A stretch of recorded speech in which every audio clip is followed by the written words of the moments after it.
2、3，你聽唔到音樂，跟住我就得噶啦。我感覺到地板嘅震動啊！我跟到拍子。呢一個咧係講一個跳土風舞嘅學生，或者叫土風舞嘅故事啦。咁其實係講佢哋有個類似土風舞社團，跟住一齊去參加活動啊，跟住中間有啲經歷。咁最特別就係女主角佢係一個聽障人士嚟嘅，咁所以佢喺發聲上面其實係難嘅。呢條裙嘅針腳要再密少少啊！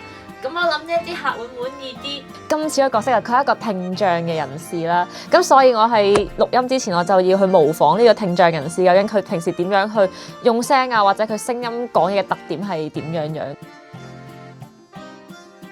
即係一個30歲嘅人要減半去演一個15歲嘅學生啦，咁其實係 perfectly match 咗我細個嘅時候。